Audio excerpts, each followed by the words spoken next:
Iron Maiden are an English heavy metal band formed in Leyden, East London, in 1975 by bassist and primary songwriter Steve Harris. The band's discography has grown to 38 albums, including 16 studio albums, 11 live albums, 4 EPs, and 7 compilations. Pioneers of the new wave of British heavy metal, Iron Maiden achieved initial success during the early 1980s.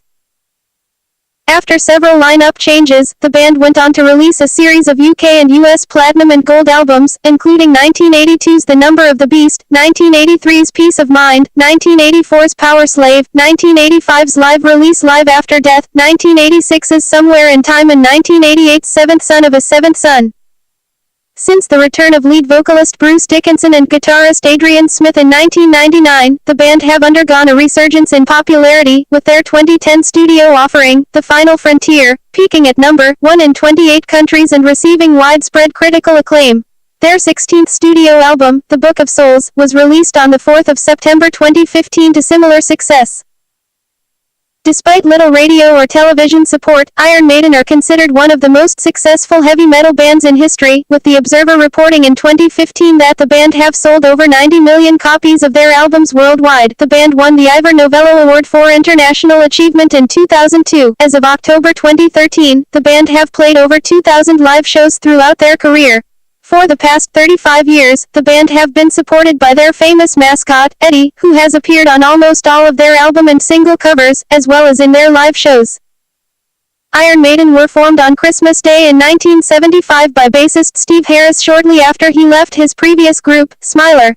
Harris attributes the band's name to a film adaptation of The Man in the Iron Mask from the novel by Alexander Dumas, the title of which reminded him of the Iron Maiden torture device. After months of rehearsal, Iron Maiden made their debut at St.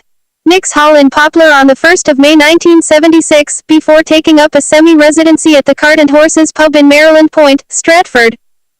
The original lineup did not last very long, however, with vocalist Paul Day being the first casualty as, according to Harris, he lacked energy or charisma on stage. He was replaced by Dennis Wilcock, a Kiss fan who used makeup and fake blood during live performances. Wilcock's friend Dave Murray was invited to join, to the dismay of the band's guitarists Dave Sullivan and Terry Rance. Their frustration led Harris to temporarily disband Iron Maiden in 1976, though the group reformed soon after with Murray as the sole guitarist. Steve Harris and Dave Murray remain the band's longest-standing members and have performed on all of their releases. Iron Maiden recruited yet another guitarist in 1977, Bob Sawyer, who was sacked for embarrassing the band on stage by pretending to play guitar with his teeth. Tension ensued again, causing a rift between Murray and Wilcock, who convinced Harris to fire Murray, as well as original drummer Ron Matthews. A new lineup was put together, including future Cutting crew member Tony Moore on keyboards, Terry Wapram on guitar, and drummer Barry Purkis, better known today as Thunderstick. A bad performance at the Bridge House, a pub located in Canning Town, in November 1977 was the lineup's first and only concert and led to Purkis being replaced by Doug Sampson. At the same time, Moore was asked to leave as Harris decided that keyboards did not suit the band's sound. A few months later, Dennis Wilcock decided that he had had enough with the group and left to form his own band, V1, and Dave Murray was immediately reinstated, as he preferred to be the band's sole guitarist. Wapram disapproved of Murray's return and was also dismissed. Steve Harris, Dave Murray and Doug Sampson spent the summer and autumn of 1978 rehearsing while they searched for a singer to complete the band's new lineup. A chance meeting at the Red Lion pub in Leytonstone in November 1978 evolved into a successful audition for vocalist Paul Di'Anno. Steve Harris has stated, "There's sort of a quality in Paul's voice, a raspiness in his voice, or whatever you want to call it, that just gave it this great edge." At this time, Murray would typically act as their sole guitarist, with Harris commenting, "Davey was so good he could do a lot of it on his own." The plan was always to get a second guitarist in, but finding one that could match Davey was really difficult. On New Year's Eve 1978, Iron Maiden recorded a demo, consisting of 4 songs, at Spaceward Studios in Cambridge. Hoping the recording would help them secure more gigs, the band presented a copy to Neil Kay, then managing a heavy metal club called Bandwagon Heavy Metal Soundhouse, located in Kingsbury Circle, northwest London. Upon hearing the tape, Kay began playing the demo regularly at the Bandwagon, and one of the songs, Prowler, eventually went to number 1 in the Soundhouse charts, which were published weekly in Sounds magazine. A copy was also acquired by Rod Smallwood, who soon became the band's manager, and, as Iron Maiden's popularity increased, they released the demo on their own record label as the Soundhouse Tapes, named after the club. featuring only 3 tracks. One song, Strange World, was excluded as the band were unsatisfied with its production. All 5,000 copies were sold out within weeks. In December 1979, the band secured a major record deal with EMI and asked Dave Murray's childhood friend Adrian Smith of Urchin to join the group as their second guitarist. Smith declined as he was busy with his own band, Urchin, so Iron Maiden hired guitarist Dennis Stratton instead. Shortly afterwards, Doug Sampson left due to health issues and was replaced by ex-Sampson drummer Clive Burr at Stratton's suggestion on the 26th of December. Iron Maiden's first appearance on an album was on the Metal for Muthas compilation, released on the 15th of February 1980, with 2 early versions of Sanctuary and Wrathchild. The release led to an ensuing tour which featured several other bands linked with the new wave of British heavy metal. Iron Maiden's eponymous 1980 release, Iron Maiden, debuted at number 4 in the UK albums chart. In addition to the title track, a live version of which would be one of the first music videos aired on MTV, the album includes other early favorites such as Running Free, Transylvania, Phantom of the Opera, and Sanctuary, which was not on the original UK release but appeared on the US version and subsequent remasters. The band set out on a headline tour of the UK, before opening for Kiss on their 1980 Unmasked Tour's European leg as well as supporting Judas Priest on select dates. After the Kiss tour, Dennis Stratton was dismissed from the band as a result of creative and personal differences, and was replaced by Adrian Smith in October 1980. In 1981, Iron Maiden released their second album, entitled Killers. Containing many tracks written prior to their debut release, only 2 new songs were written for the record, Prodigal Son and Murders in the Rue Morgue. The latter's title was taken from the short story by Edgar Allan Poe. Unsatisfied with the production on their debut album, the band hired veteran producer Martin Birch, who would go on to work for Iron Maiden until his retirement in 1992. The record was followed by the band's first world tour, which included their debut performance in the United States, opening for Judas Priest at the Aladdin Casino, Las Vegas.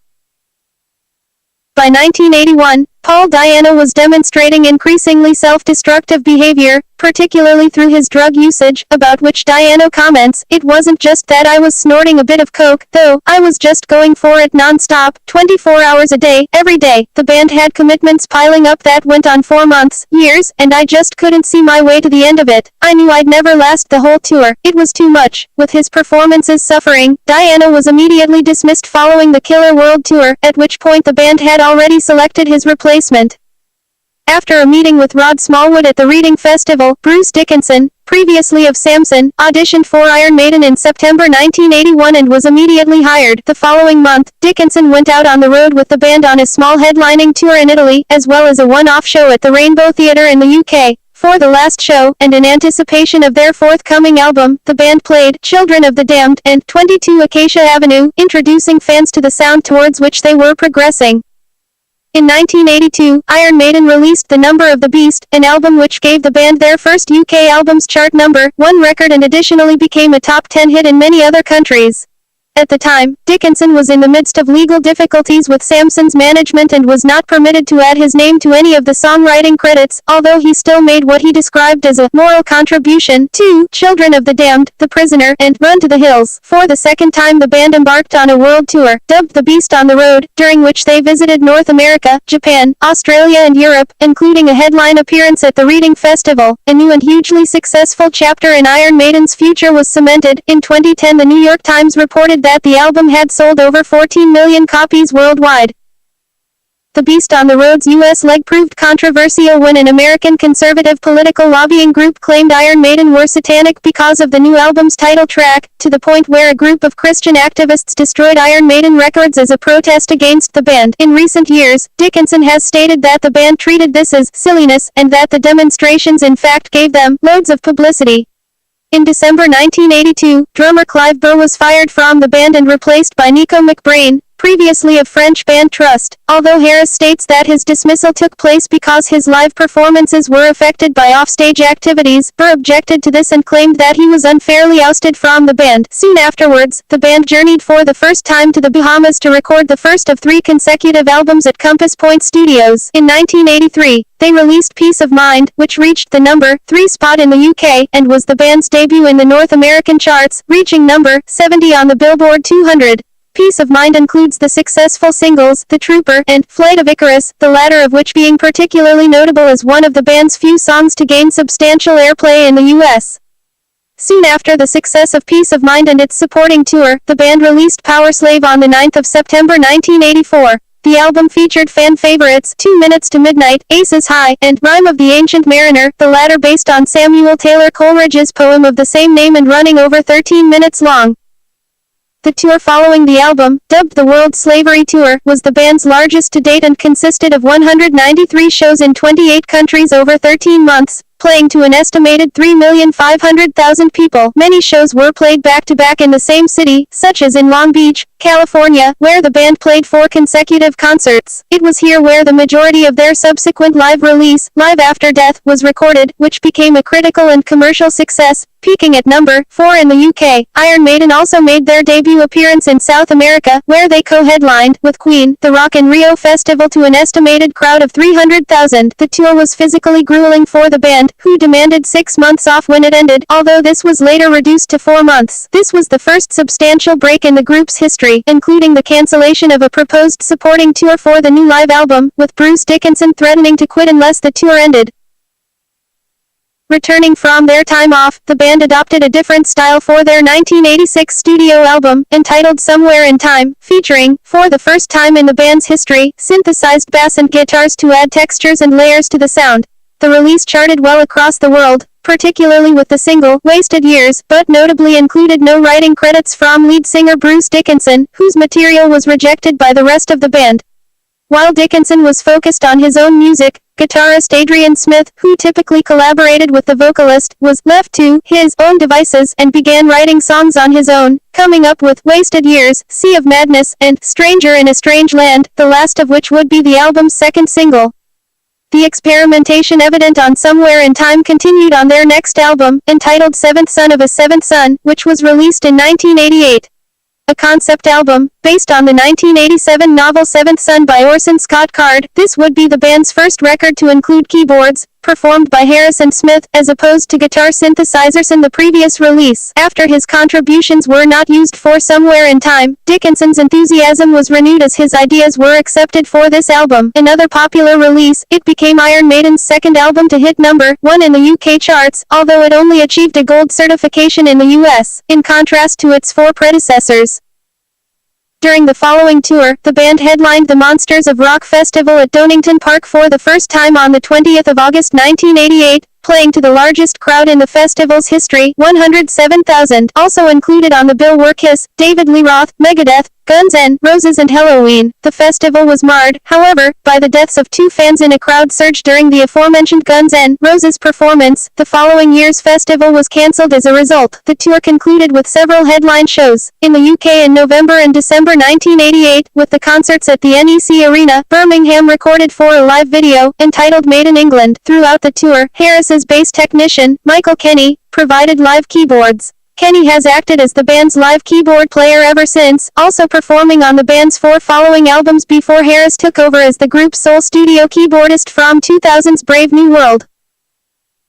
During another break in 1989, guitarist Adrian Smith released a solo album with his band ASAP, entitled Silver and Gold, and vocalist Bruce Dickinson began work on a solo album with former Gillan guitarist Janet Gers, releasing Tattooed Millionaire in 1990, followed by a tour. At the same time, to mark the band's 10-year recording anniversary, Iron Maiden released The First 10 Years, a series of 10 CDs and double 12-inch singles.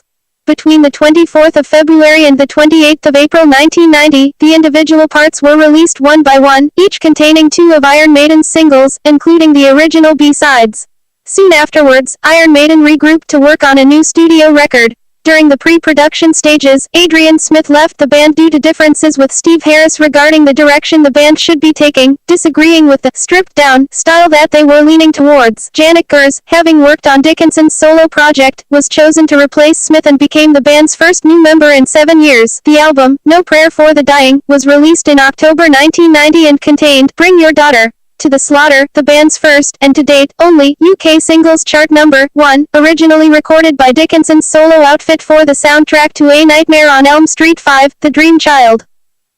After another tour and some more time off, the band recorded their next studio release, Fear of the Dark, which was released in 1992 and included the standout title track, which is now a regular fixture in the band's concert setlists. Achieving their third number one in the UK albums chart, the disc also featured the number 2 single, Be Quick or Be Dead, and the number 21 single, From Here to Eternity. The album featured the first songwriting by Gers, and no collaboration at all between Harris and Dickinson on songs. The extensive worldwide tour that followed included their first ever Latin American leg, after a single concert during the World Slavery Tour, and headlining the Monsters of Rock festivals in 7 European countries.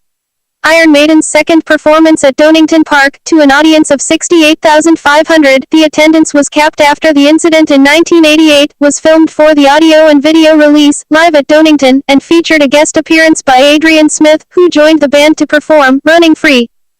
In 1993, Bruce Dickinson left the band to further pursue his solo career, but agreed to remain for a farewell tour and 2 live albums, later re-released in one package. The first, A Real Live One, featured songs from 1986 to 1992, and was released in March 1993. The second, A Real Dead One, featured songs from 1980 to 1984, and was released after Dickinson had left the band. The tour did not go well, however, with Steve Harris claiming that Dickinson would only perform properly for high-profile shows and that at several concerts he would only mumble into the microphone. Dickinson denies the charge that he was underperforming, stating that it was impossible to make like Mr. Happy Face if the vibe wasn't right, saying that news of his exit from the band had prevented any chance of a good atmosphere during the tour. He played his farewell show with Iron Maiden on the 28th of August 1993, which was filmed, broadcast by the BBC and released on video under the name Raising Hell.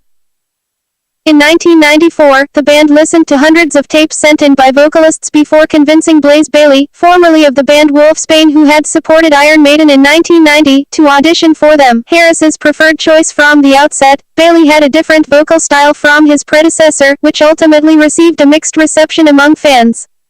After a 2-year hiatus, as well as a 3-year hiatus from studio releases, a record for the band at the time, Iron Maiden returned in 1995.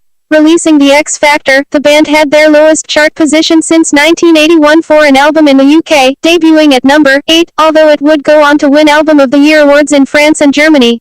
The record included the 11-minute epic, Sign of the Cross, the band's longest song since Rime of the Ancient Mariner, as well as the singles, Man on the Edge, based on the film Falling Down, and Lord of the Flies, based on the novel of the same name. The release is notable for its dark tone, inspired by Steve Harris's divorce. The band toured for the rest of 1995 and 1996, playing for the first time in Israel and South Africa, before stopping to release Best of the Beast, the band's first compilation. It included a new single, Virus, whose lyrics attacked the critics who had recently written off the band.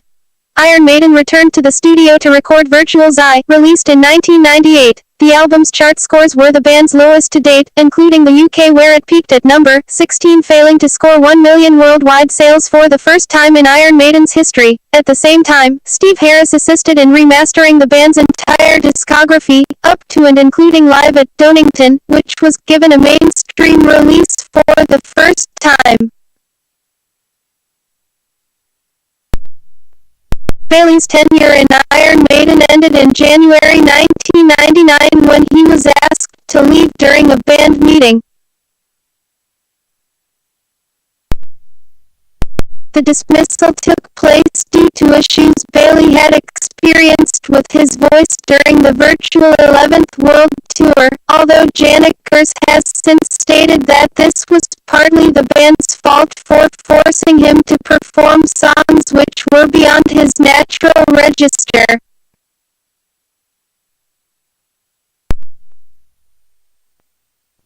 While the group were considering a replacement for Bayley, Rod Smallwood convinced Steve Harris to invite Bruce Dickinson back into the band.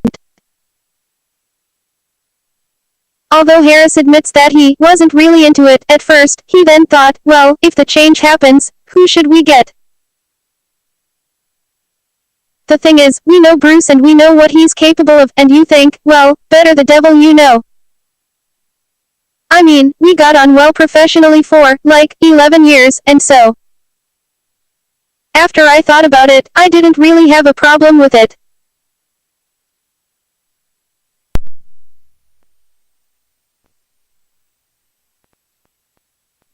the band entered into talks with Dickinson, who agreed to rejoin during a meeting in Brighton in January 1999, along with guitarist Adrian Smith, who was telephoned a few hours later, with Gers, Smith's replacement, remaining. Iron Maiden now had a three-guitar lineup and embarked on a hugely successful reunion tour, dubbed the Ed Hunter Tour. It tied in with the band's newly released Greatest Hits collection, Ed Hunter, whose track listing was decided by a poll on the group's website, and also contained a computer game of the same name starring the band's mascot.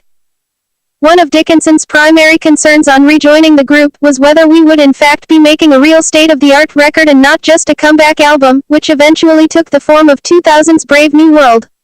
Having disliked the results from Harris's personal studio, Barnyard Studios located on his property in Essex, which had been used for the last 4 Iron Maiden studio albums, the band recorded the new release at Guillemtel Studios, Paris in November 1999 with producer Kevin Shirley. Thematic influences continued with The Wicker Man, based on the 1973 British cult film of the same name, and Brave New World, title taken from the Aldous Huxley novel of the same name. The album furthered the more progressive and melodic sound present in some earlier recordings, with elaborate song structures and keyboard orchestration. The world tour that followed consisted of well over 100 dates and culminated on the 19th of January 2001 in a show at the Rock in Rio Festival in Brazil, where Iron Maiden played to an audience of around 250,000. While the performance was being produced for a CD and DVD release in March 2002, under the name Rock in Rio, the band took a year out from touring, during which they played 3 consecutive shows at Brixton Academy in aid of former drummer Clive Burr, who had recently announced that he had been diagnosed with multiple sclerosis. The band performed 2 further concerts for Burr's MS Trust Fund charity in 2005 and 2007, before his death in 2013. Following their Give Me Ed Till I'm Dead tour in the summer of 2003, Iron Maiden released Dance of Death, their 13th studio album, which was met by worldwide critical and commercial success. Produced by Kevin Shirley, now the band's regular producer, many critics also felt that this release matched up to their earlier efforts, such as Killers, Peace of Mind and The Number of the Beast. As usual, historical and literary references were present, with Montségur in particular being about the Cathar stronghold conquered in 1244, and Passchendaele relating to the significant battle which took place during the First World War. During the following tour, the band's performance at Westfalenhalle, in Dortmund, Germany, was recorded and released in August 2005 as a live album and DVD, entitled Death on the Road. In 2005, the band announced the Eddie Rips Up the World Tour which, tying in with their 2004 DVD entitled The History of Iron Maiden, Part 1, The Early Days, only featured material from their first 4 albums. As part of this celebration of their earlier years, The Number of the Beast single was re-released and went straight to number 3 in the UK chart. The tour included many headlining stadium and festival dates, including a performance at Ullevi Stadium in Sweden to an audience of almost 60,000. This concert was also broadcast live on satellite television all over Europe to approximately 60 million viewers. Following this run of European shows, the band co-headlined the US festival tour, Ozfest, with Black Sabbath, their final performance at which earned international press coverage after their show was sabotaged by singer Ozzy Osbourne's family, who took offense to Dickinson's remarks against reality TV. The band completed the tour by headlining the Reading and Leeds festivals on the 26 to 28 August, and the RDS Stadium in Ireland on the 31st of August. For the second time, the band played a charity show for the Clive Burr MS Trust Fund, this time taking place at the Hammersmith Apollo. The same year, the band were inducted into the Hollywood Rock Walk in Sunset Boulevard, Los Angeles. At the end of 2005, Iron Maiden began work on A Matter of Life and Death, their 14th studio effort, released in autumn 2006. While not a concept album, war and religion are recurring themes in the lyrics, as well as in the cover artwork. The release was a critical and commercial success, earning the band their first top 10 in the Billboard 200 and receiving the Album of the Year award at the 2006 Classic Rock Roll of Honor Awards. A supporting tour followed, during which they played the album in its entirety. Response to this was mixed. The second part of the A Matter of Life and Death tour, which took place in 2007, was dubbed A Matter of the Beast, to celebrate the 25th anniversary of the Number of the Beast album, and included appearances at several major festivals worldwide. The tour opened in the Middle East with the band's first performance in Dubai at the Dubai Desert Rock Festival, after which they played to over 30,000 people at the Bangalore Palace grounds, marking the first concert by any major heavy metal band in the Indian subcontinent. The band went on to play a string of European dates, including an appearance at Download Festival, their fourth headline performance at Donington Park, to approximately 80,000 people. On the 24th of June they ended the tour with a performance at London's Brixton Academy in aid of the Clive Burr MS Trust Fund. On the 5th of September 2007, the band announced their Somewhere Back in Time World Tour, which tied in with the DVD release of their Live After Death album. The setlist for the tour consisted of successes from the 1980s, with a specific emphasis on the Powerslave era 4-set design. The first part of the tour, commencing in Mumbai, India on the 1st of February 2008, consisted of 24 concerts in 21 cities, traveling nearly 50,000 miles in the band's own chartered aeroplane, named Ed Force One. They played their first ever concerts in Costa Rica and Colombia and their first shows in Australia and Puerto Rico since 1992. The tour led to the release of a new compilation album, entitled Somewhere Back in Time, which included a selection of tracks from their 1980 eponymous debut to 1988's Seventh Son of a Seventh Son, as well as several live versions from Live After Death.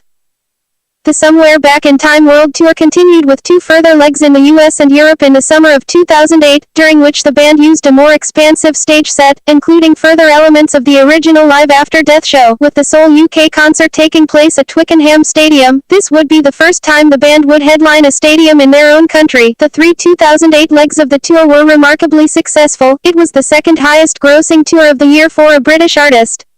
The last part of the tour took place in February and March 2009, with the band, once again, using Ed Force One. The final leg included the band's first ever appearances in Peru and Ecuador, as well as their return to Venezuela and New Zealand after 17 years. The band also played another show in India, their third in the country within a span of 2 years, at the Rock in India Festival to a crowd of 20,000. At their concert in Sao Paulo on the 15th of March, Dickinson announced on stage that it was the largest non-festival show of their career, with an overall attendance of 63,000 people. The final leg ended in Florida on the 2nd of April, after which the band took a break. Overall, the tour reportedly had an attendance of over 2 million people worldwide over both years.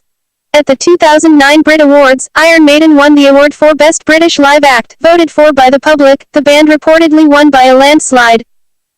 On the 20th of January 2009, the band announced that they were to release a full-length documentary film in select cinemas on the 21st of April 2009, entitled Iron Maiden, Flight 666. It was filmed during the first part of the Somewhere Back in Time World Tour between February and March 2008. Flight 666 was co-produced by Banger Productions and was distributed in cinemas by Arts Alliance Media and Emmy, with D&E Entertainment sub-distributing in the U.S. The film went on to have a Blu-ray, DVD and CD release in May and June, topping the music DVD charts in 22 countries. Following announcements that the band had begun composition of new material and booked studio time in early 2010 with Kevin Shirley producing, The Final Frontier was announced on the 4th of March. The album, the band's 15th, was released on the 16th of August, garnering critical acclaim and the band's greatest commercial success in their history, reaching number 1 in 28 countries worldwide. Although Steve Harris had been quoted in the past as claiming that the band would only produce 15 studio releases, band members have since confirmed that there will be at least one further record. The album's supporting tour saw the band perform 98 shows across the globe to an estimated audience of over 2 million, including their first visits to Singapore, Indonesia and South Korea, before concluding in London on the 6th of August 2011. As the tour's 2010 leg preceded the Final Frontier's release, the band made El Dorado available as a free download on the 8th of June, which would go on to win the award for Best Metal Performance at the 2011 Grammy Awards on the 13th of February 2011. It is the band's first win following two previous Grammy nominations, Fear of the Dark in 1994 and The Wicker Man in 2001. On the 15th of March, a new compilation to accompany 2009's Somewhere Back in Time was announced, entitled From Fear to Eternity. The original release date was set at the 23rd of May but was later pushed back to the 6th of June. The double disc set covers the period 1990 to 2010, the band's most recent 8 studio albums, and, as on Somewhere Back in Time, live versions with Bruce Dickinson were included in place of original recordings which featured other vocalists, in this case Blaze Bayley. In a press release regarding From Fear to Eternity, band manager Rod Smallwood revealed that Iron Maiden will release a new concert video to DVD in 2011, filmed in Santiago, Chile and Buenos Aires, Argentina during the Final Frontier World Tour. On the 17th of January 2012, the band announced that the new release, entitled En Vivo, based on footage from the Chile concert, will be made available worldwide on CD, LP, DVD and Blu-ray on the 26th of March, except the United States and Canada, where it was released on the 27th of March. In addition to the concert footage, the video release includes an 88-minute tour documentary, entitled Behind the Beast, containing interviews with the band and their crew. In December 2012, one song from the release, Blood Brothers, was nominated for a Grammy Award for Best Hard Rock Metal Performance at the 2013 Grammy Awards. On the 15th of February 2012, the band announced the Maiden England World Tour 2012-14, which was based around the video of the same name. The tour commenced in North America in the summer of 2012 and was followed by further dates in 2013 and 2014, which included the band's record-breaking fifth headline performance at Donington Park, their first show at the newly built National Stadium in Stockholm, a return to the Rock in Rio festival in Brazil, and their debut appearance in Paraguay. In August 2012, Steve Harris stated that the Maiden England video would be reissued in 2013, with a release date later set for the 25th of March 2013 in DVD, CD and LP formats under the title Maiden England, 88. Following confirmation from the group that 2010's The Final Frontier would not be their last album, Bruce Dickinson revealed plans for a 16th studio record in July 2013, with a potential release date in 2015. In February 2015, drummer Nico McBrain revealed that a new album had been completed, although the release has been put on hold while Dickinson recovers from treatment for a cancerous tumor found on his tongue. On the 15th of May, after Dickinson had been given the all-clear, manager Rod Smallwood confirmed that the album would be released in 2015, although the band will not tour until 2016 to allow Dickinson to recuperate. On the 18th of June 2015, the band's website announced its title, The Book of Souls, and confirmed a release date of the 4th of September 2015. A critical and commercial success, it received positive reviews and became the band's fifth UK No.1 album. The new record was recorded at Guillaume Studios, Paris, which they had previously used for 2000's Brave New World, with regular producer Kevin Shirley in late summer 2014. With a total time of 92 minutes, it is the group's first double studio album. In addition, the release's closing song, Empire of the Clouds, penned by Dickinson, replaces Rime of the Ancient Mariner from 1984's Power Slave as Iron Maiden's longest song, at 18 minutes in length. A music video for the song, Speed of Light, was issued on the 14th of August. In February 2016, the band embarked on the Book of Souls World Tour, which saw them play concerts in 35 countries in North and South America, Asia, Australasia, Africa and Europe, including their first ever performances in China, El Salvador and Lithuania. As with 2008-09's Somewhere Back in Time World Tour and 2010-11's The Final Frontier World Tour, the group traveled in a customized aeroplane, flown by Dickinson and nicknamed Ed Force One, although this time they used a Boeing 747-400 jumbo jet. The band has confirmed that the tour will continue into 2017 with further European and North American shows. Iron Maiden were ranked number 24 in VH1's 100 Greatest Artists of Hard Rock, number 4 in MTV's Top 10 Greatest Heavy Metal Bands of All Time, and number 3 in VH1 Classics' Top 20 Metal Bands. The band also won the Ivor Novello Award for International Achievement in 2002 and were inducted into the Hollywood Rock Walk whilst touring in the US in 2005. Iron Maiden frequently use the slogan, Up the Irons, in their disc liner notes, and the phrase can also be seen on several t-shirts officially licensed by the band. It is a paraphrase of Up the Hammers, the phrase which refers to the London football club, West Ham United, of which founder Steve Harris is a fan.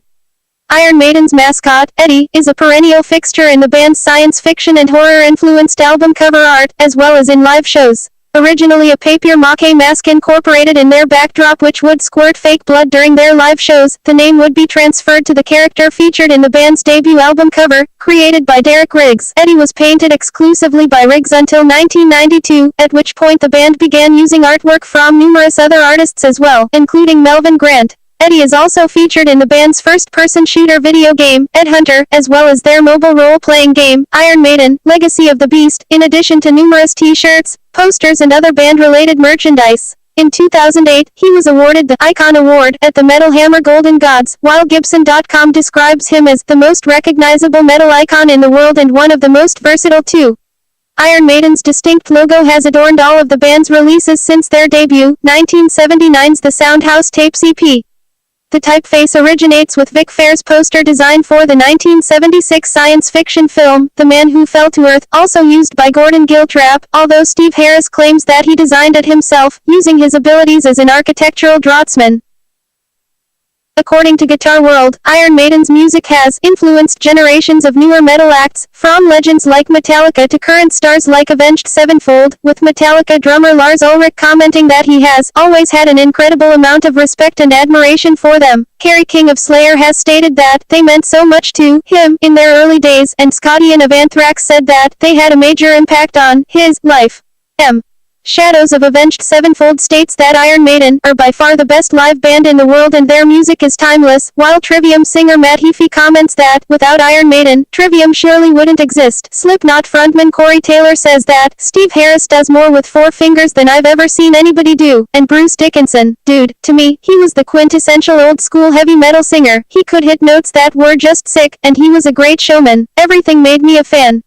And there wasn't a dude that I hung out with that wasn't trying to draw Eddie on their school books, while their music also helped Jesper Stromblad of In Flames to pioneer the melodic death metal genre, stating that he had wanted to combine death metal with Iron Maiden's melodic guitar sounds. Other heavy metal artists who cite the band as an influence include Chris Jericho, lead singer of Fozzy, Cam Pipes, lead vocalist of 3 Inches of Blood, Vitaly Dubinin, bassist of Aria, and Michael Akerfeld, guitarist and lead vocalist of Opeth. Both current and former Dream Theater members John Petrucci, John Young and Mike Portnoy have stated that Iron Maiden were one of their biggest influences when their band first formed. The band's name has been mentioned prominently in several songs, such as the singles Teenage Dirtbag by Wheatus, Back to the 80s by Danish dance pop band Aqua, and Fat Lip by Sum 41. Iron Maiden have also been referenced in Weezer's Heart Songs from their 2008 self-titled Red album, Blues Travelers, Psycho Joe from 1997's Straight Until Morning, and NOFX's Eddie, Bruce and Paul from their 2009 album Coaster, which Sputnik Music describes as a humorous retelling of Paul Di'Anno's departure.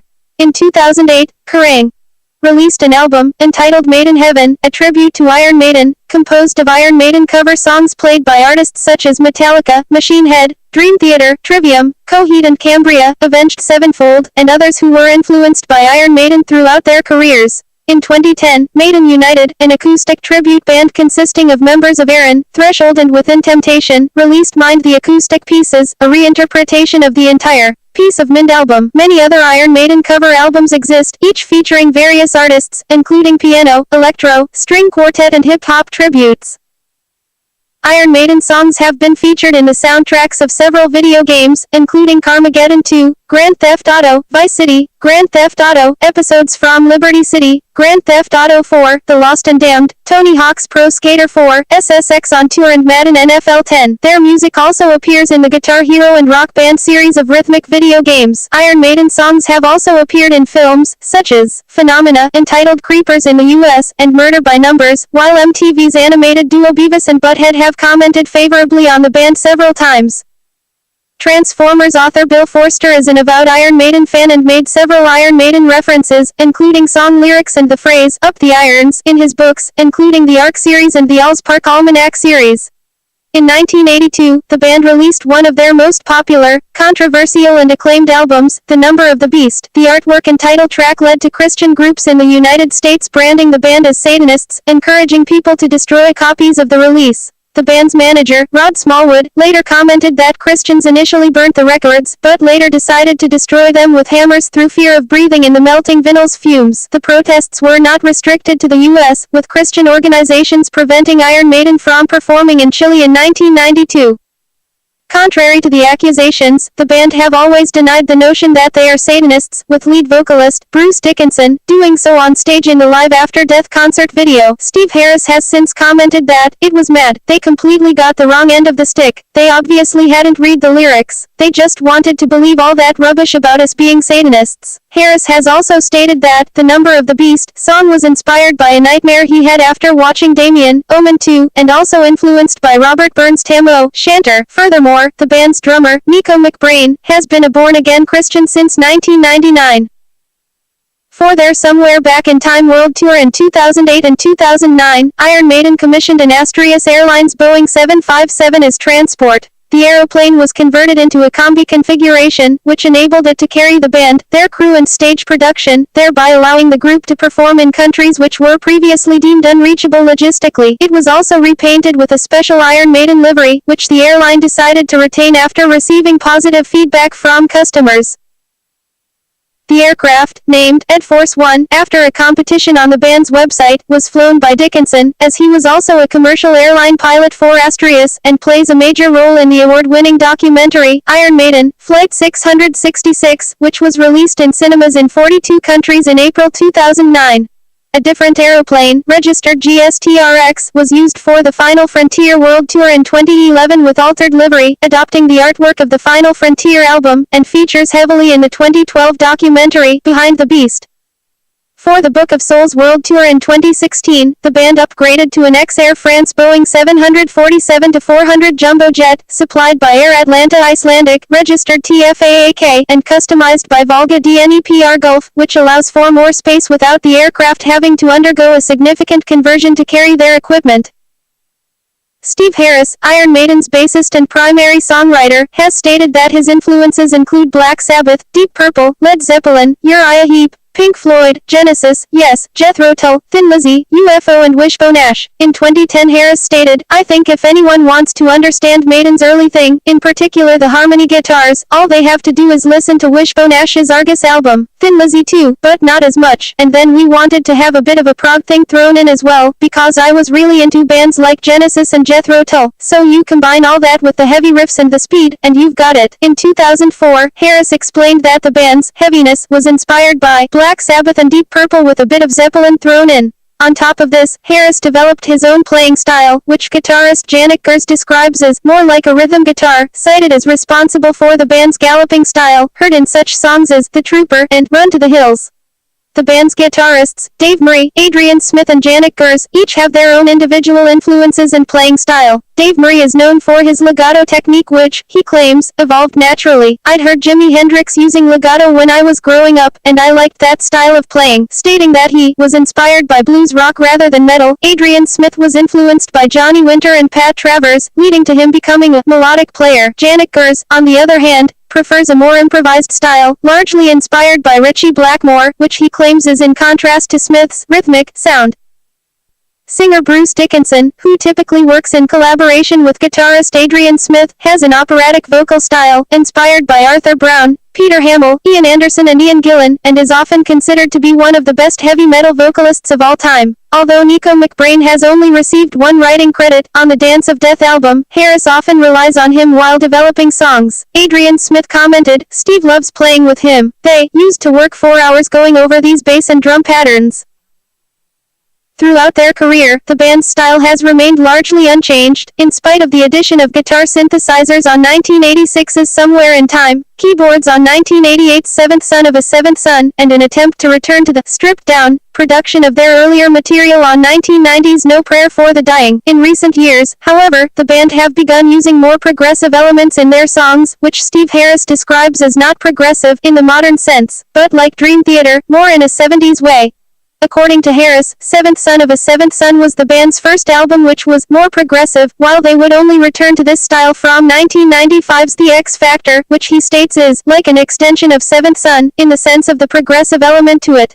The development contrasts with the band's raw-sounding earlier material, which Al Music states was clearly drawing from elements of punk rock, although Harris firmly denies this.